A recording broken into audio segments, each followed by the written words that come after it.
Hello, Hello. how's it going? Good. Let me just get my whole face in the camera. Oh, you're good. And look, you can see your book. I've got my book right here, my Oh, very copy. nice. Yes. Thank you, Theresa, for joining us tonight. Oh, you're welcome. It's my pleasure. Um, this is so special, and I just wanted to kind of anchor us here in the conversation as people come in. So, this is something that we do every month with our Book of the Month author. Last month, I got the opportunity to interview Nina de Gramont, who wrote The Christie Affair. And for those of you that weren't able to catch that interview, do head over to our YouTube page, and you can relive that interview like you'll be able to do the same tonight. But tonight, our guest is Theresa Brown.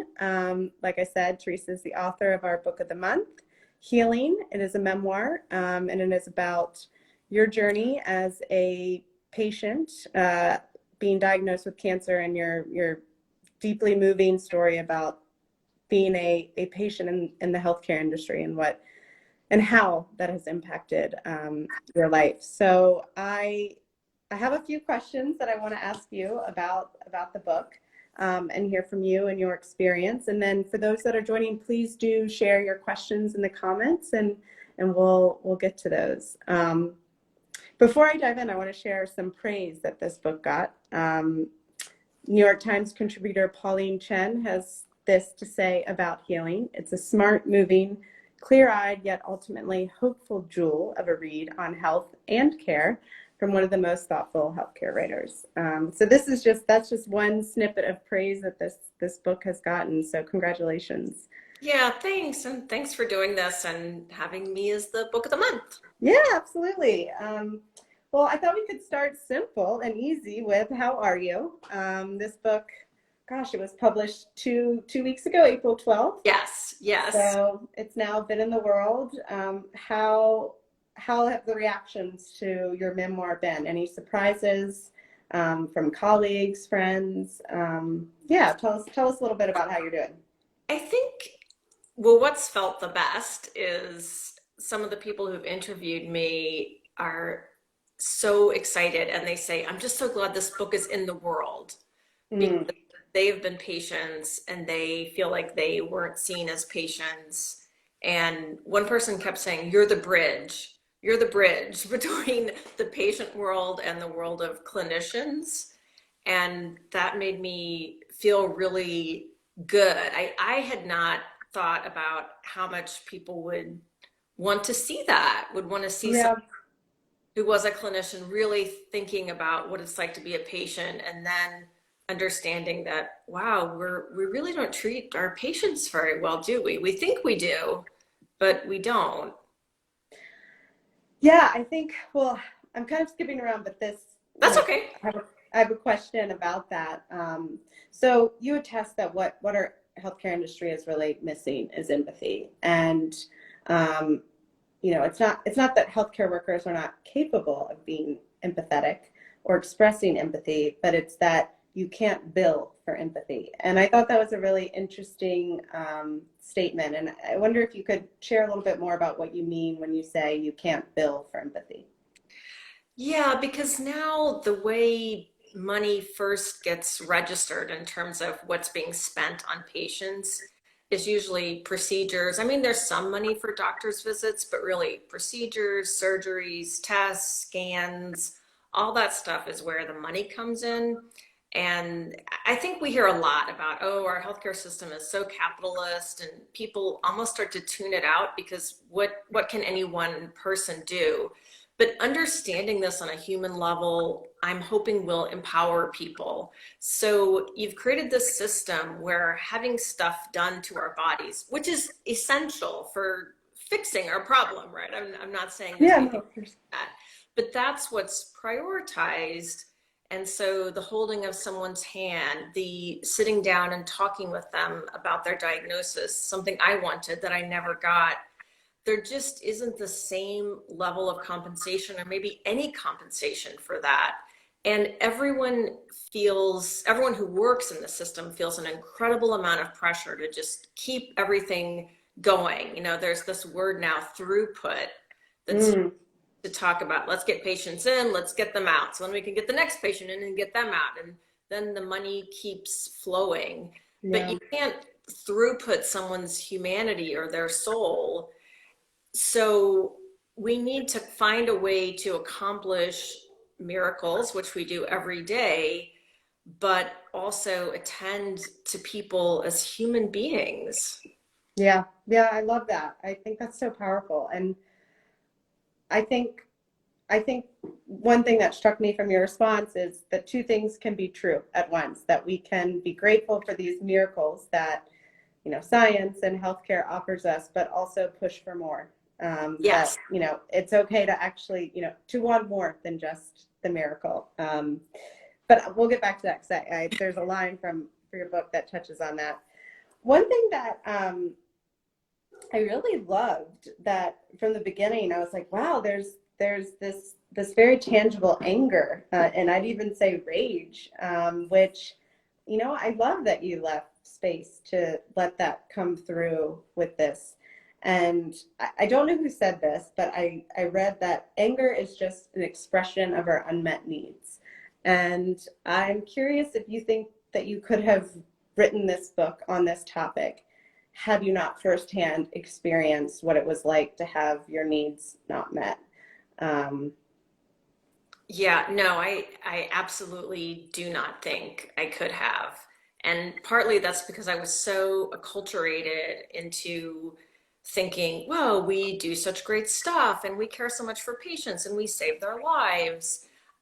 Patient anger, when I encountered it, was something that just, I kind of understood it, but it also just made me really, really uncomfortable. mhm. And then just to give a short story to people so Yeah, they please. understand, yeah, when I went to the offsite surgery center for my lumpectomy, my husband and I showed up. The person at the desk picked up the list, sort of really quickly flipped through it, and then looked at me and said, "You're not on the list."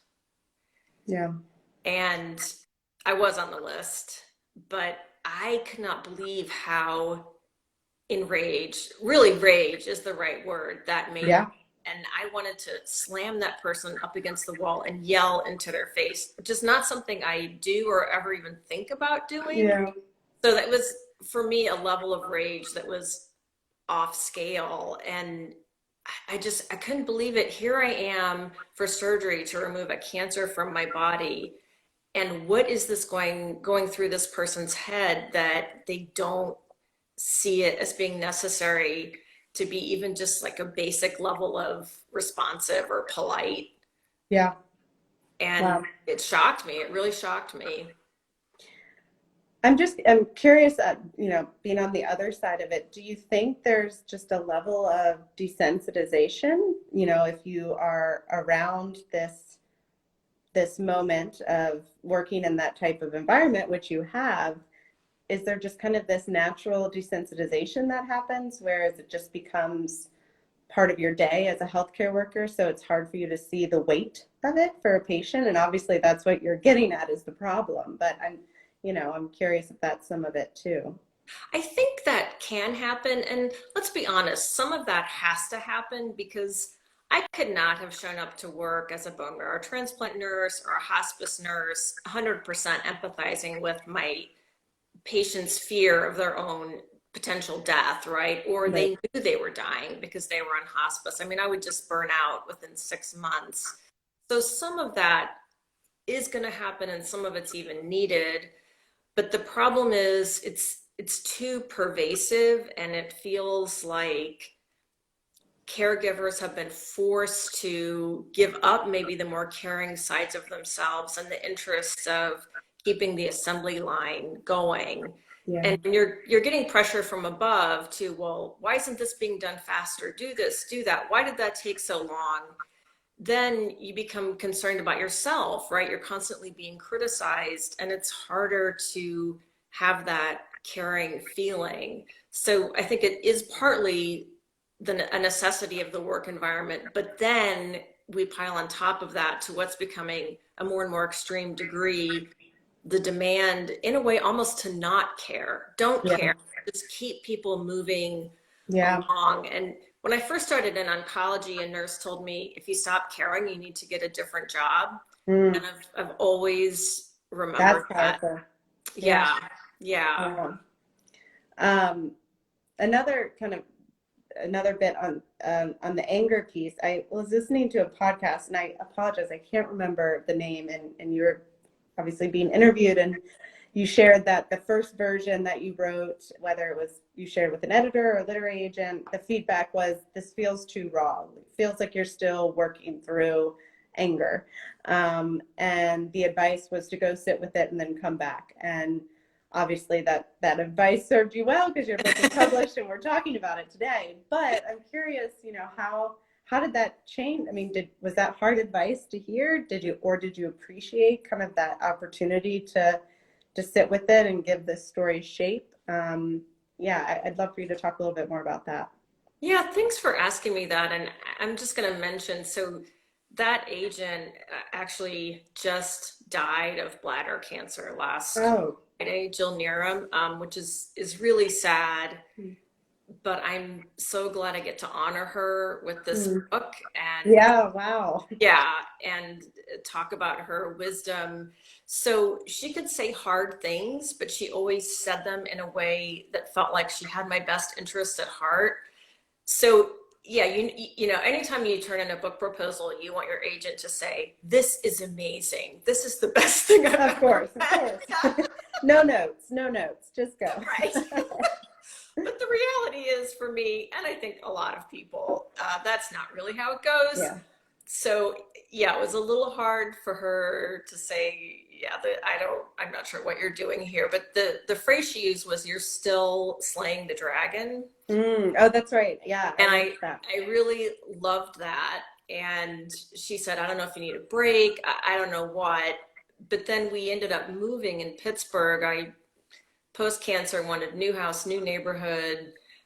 We were able to do that. So then I had to take 2 months to pack and get rid of stuff, and everything that happens when you move. Moved into the new house, new study, and suddenly the shape of the book came to me. Mm.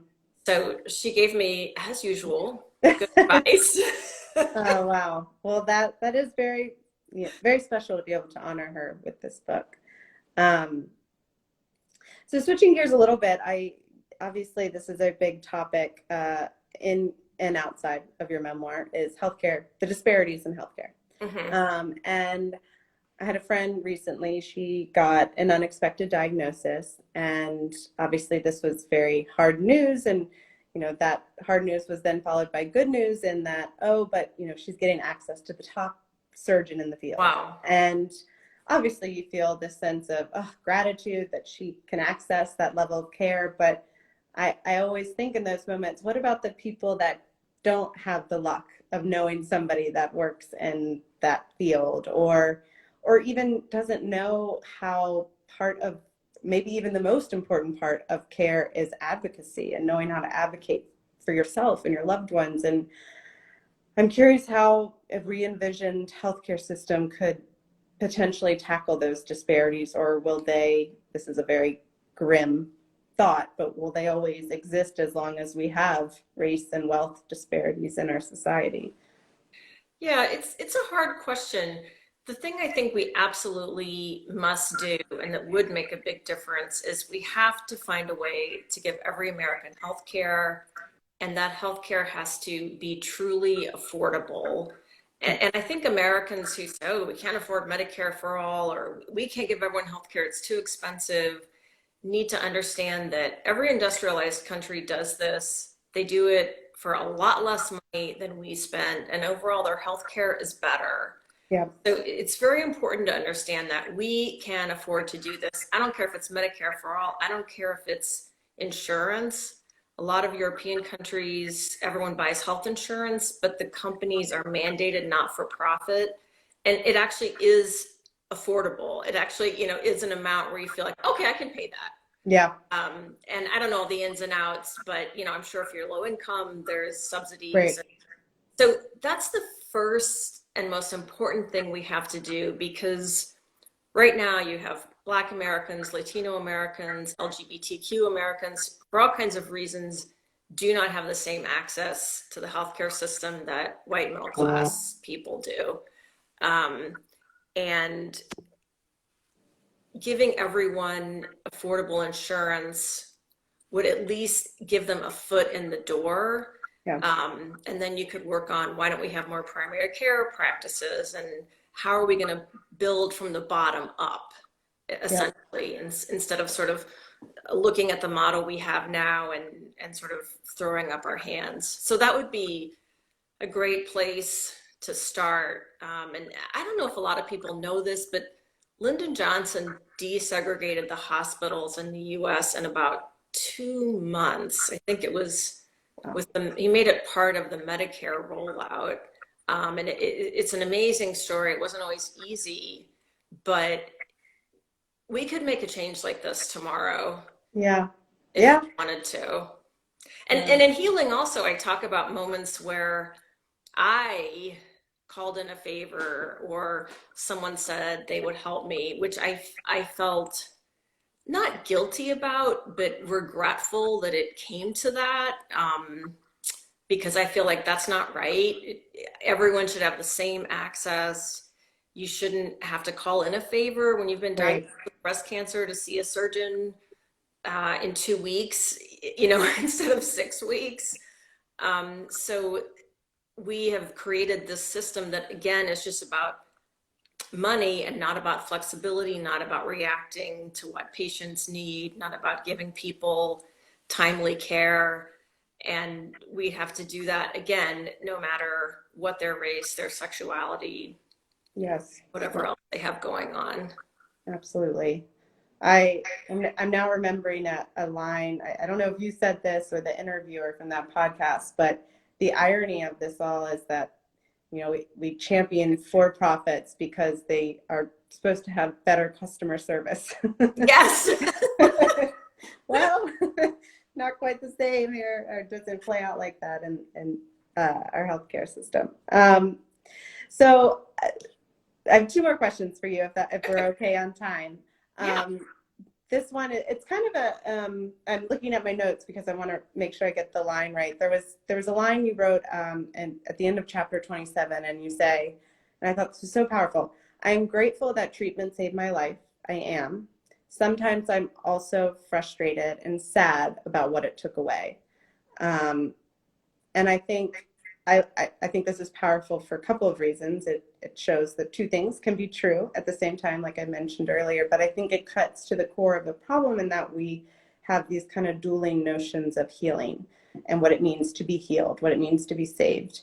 And so this is kind of a fun and very hard question. I appreciate that. But I'm curious, I mean, if you could write the healthcare industry's mission statement, the new mission statement, what would it be? Wow, what a great question. And yeah, or what components would it have? I know I'm putting you on the spot here. That's okay. I actually like being put on the spot, so because it makes But yeah, me think. So I would say it's got to include, we will do our best to care for you physically and also emotionally. I don't love those words, but somehow both yeah, of the those sentiment of pieces both. Yeah, are, we will care for your body and we will care for your soul, something like yeah, that. We will make your needs more important than whether or not you can pay us on time, yeah, yeah, something like that. yeah. No, I like that. Yeah. I think it would behoove us to revisit that what we're trying to do here at the end of the day. And I think this memoir, Theresa, really, it was very thought provoking for me. Having obviously not gone through either kind of perspective, not being a nurse or a physician, and having not also gone through the system as somebody diagnosed with cancer, but I felt like you gave me access to those experiences, and it made me think and want to know more and want to get involved. I think ultimately that's powerful storytelling. So congrats on that. Oh, thank you. That's Yeah, and that's also kind. Well, it's kind and it's true. And I guess I just wanted to end with knowing what's next for you. And obviously you don't have to know what's next. You're probably just enjoying having this beautiful story out in the world and getting to talk to people. But I am curious if this is your third book. Is there another one, or have you gone back to the hospital, the healthcare system? Yeah, what's going on? Right. I have not gone back to clinical work. I was going to during the pandemic. I'd been teaching, and then one of my daughters made it clear she was worried about me and didn't want me to. And I thought, you know what? I just had breast cancer. Yeah, I'm not going to that's do that. fair. And actually, a whole bunch of people, because I have a newsletter, and Oh, which if nice. people go to my website, teresabrownrn.com, you can sign up for it. But a whole bunch of people on the newsletter wrote to me and said, Theresa, you've done enough. Don't go back to work. It was really powerful. Yeah, You wow. know, they said, take care of yourself. So yes, right now I'm enjoying getting the book out. Good. I'm sure I will write another book. I haven't decided if I want to return to clinical work. I miss it. The reality is post-COVID, it's really hard to Yeah. be working in healthcare right now. So I don't I don't know if I can find something that would work for me. And I hate admitting that, but it's true regardless. I think that's very fair. I think, and Yeah. I think you're living the values of your proposed mission statement, and that you're Yes. listening to your heart and you're honoring both. So that's awesome. And I know that I will be telling. I actually already shared this book with a friend who is a nurse and just went back to work after maternity leave. Oh, And I wow. said, this is a must read. So, Oh, so for those that have joined us tonight and have not read Healing, please do. I promise you will not be disappointed. And Theresa, thank you so much for joining us tonight and answering my questions and letting me put you on the spot. I had a lovely time. oh, thanks. Me too. The questions were great. And last thing I'll say is I'm hoping to start a compassion revolution. Ah, love it. So, one person at a time, right? Absolutely. And in our next chat, I want to talk about the difference between empathy and compassion. That's something that I recently listened to a podcast about that I thought was really interesting. They're both important, don't get me wrong, but it's Yes, I understanding the have. difference. That would be great. I would love to Yeah, talk to you about that. yeah, we'll have to do that. Okay. All right. All right. Well, thank you, everyone, and have a good night. Yeah. Bye bye. Bye.